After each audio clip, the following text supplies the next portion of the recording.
Why Donny van de Beek is not a Paul Pogba replacement. For cheap good quality football jerseys, go over to www.jerseyfever.com, a link will be left in the description below, and use code atlantisfootball for 5% off. Before I get into the analysis, just give me 40 seconds to tell you about the OneFootball app. I use this app to keep up to date with the latest football news, and I find it particularly useful during the transfer window, as they have a section on the app that has all the latest done deals in the transfer window, as well as the circulating rumours. If you go onto the match section, you can find statistics from pretty much any match from anywhere in the world, which is what I like to do for games I'm not able to watch in full, to give myself a general idea of how the game went, as well as a style of play from both sides in the match. If you're a fan of this channel, you'll definitely find this app useful, and you'll be helping to support the channel directly, so go and click the link in the description to get the OneFootball app. So Donny van de Beek was signed in the summer by Manchester United from Ajax for around £35 million. At the time of the signing, it seemed like United were targeting a deep-lying playmaker who could come into the midfield double pivot behind Bruno Fernandes in Solskjaer's 4-2-3-1 as somewhat of a Paul Pogba replacement, as it did seem inevitable that Pogba would leave sooner rather than later. I did make two videos on Van de Beek at the time, one analysing him individually before his move, and one after looking at where he'd fit into the Manchester United side and whether he was a good signing. I'll leave both those videos linked in the description and in the eye above for you to check out after. But just briefly, I thought that while Van de Beek was a good player capable of playing for a top European side, I didn't feel he was exactly the right type of player that United needed to sign. Many people in the comments disagreed, saying that Van de Beek would add much needed depth to United's attack. However, my response was that's great if you already have a starting 11 that you've improved, but at the time United still needed to sign one, if not two starting deep line midfielders and a right winger. So signing a player for depth seemed to me like United were prioritising a signing that was maybe 4th or 5th down on the list of what they needed,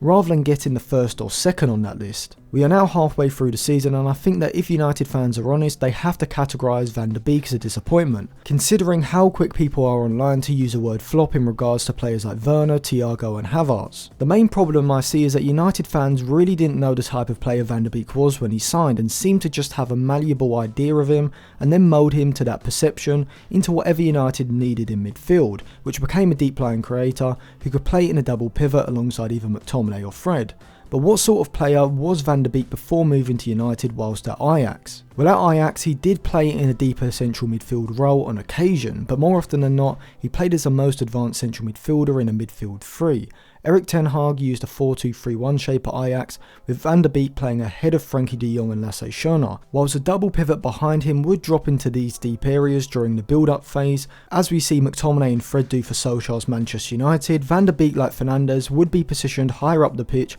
between the lines of the opposition's midfield and defence. I think Van de Beek's best role in the side is as a second striker rather than as an advanced playmaker like Bruno Fernandes. The difference between these two roles is that an advanced playmaker is going to sit between the lines, look to receive the ball and then create, whereas the second striker will also sit between the lines but will play closer to the centre forward and look to make runs off of his deeper runs in behind the back line. Van de Beek was excellent at doing this at Ajax, and with Dusan Tadic playing ahead of him as a false 9, dropping off from the forward line and often dragging a centre back with him, the space was there for Van de Beek to move into, as he does here against Valencia. The pass goes into Tadic's feet around the box, and Van de Beek has the awareness to, instead of holding his position on the edge of the box, to instead make a run across Tadic in behind the centre backs. Tadic's reverse pass finds his run, and Van de Beek finishes from the one-on-one position. Another example of Van de Beek playing in the advanced midfield role was against Tottenham the previous year in the semi-finals of the Champions League. Here we see that the ball is out wide in the final third,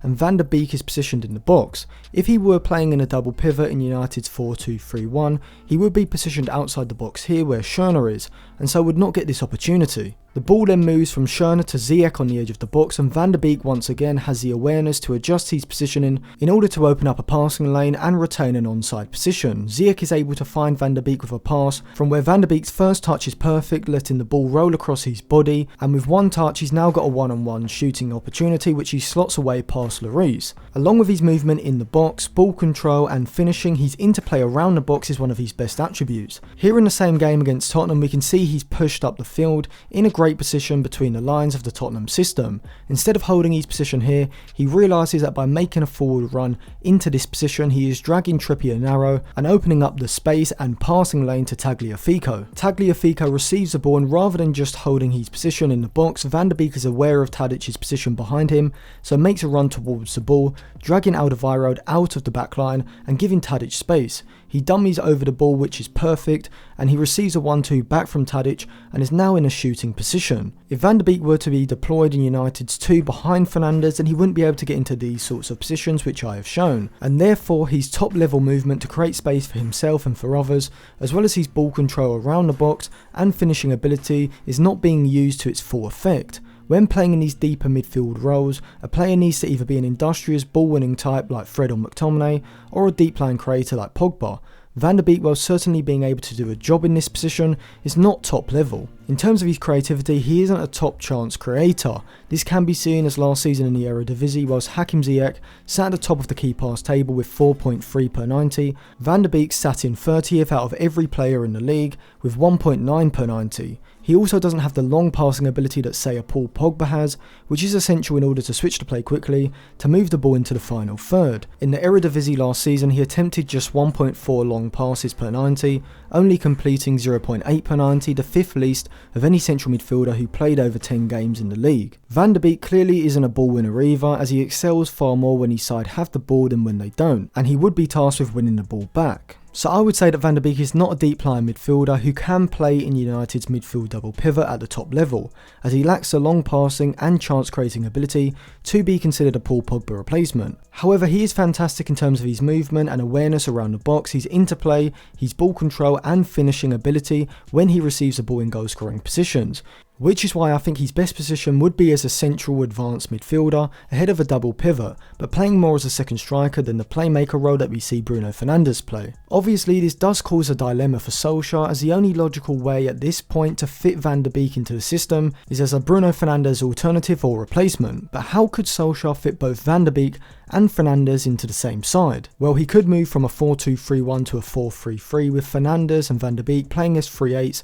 ahead of a deeper ball-winning midfielder. This would mean that in possession both Fernandes and Van de Beek would push up between the lines of the opposition system, with Fernandes playing more as a playmaker, looking to receive the ball to feet, and Van de Beek looking to make runs off of the centre forward, whilst also being positioned high enough in the final third to make use of his interplay and movement. This would require United centre forward to play more as a deep line forward, dropping off from the forward line to create space for Van de Beek, which Martial tends to do far more than Cavani. Solskjaer may also have to use inverted fullbacks to move infield to provide defensive security in the centre of the field, with both Fernandes and Van de Beek advancing high up the field, potentially leaving the deeper midfielder in the 3 isolated if there's a turnover and the opposition look to counter quickly. So overall, I think Van de Beek's situation once again highlights United's disjointed transfer strategy. Instead of figuring out the type of player that their system needs and prioritising certain positions, as Liverpool did with Klopp signing players like Van Dijk, Alisson, Mane and Salah, who perfectly fitted the system and role that Liverpool needed improving in, United seemed to do the reverse by looking to see who's available on the market, signing them and then trying to shoehorn them into a system or role that doesn't get the best out of them. So thank you for watching. If you enjoyed that video, remember to subscribe to the channel if you haven't already, and check out them 2 other Van de Beek videos which will be linked in the description below with some other videos as well. Give the video a like and put your thoughts in the comment section below, and follow me on my other social media accounts as well for more content.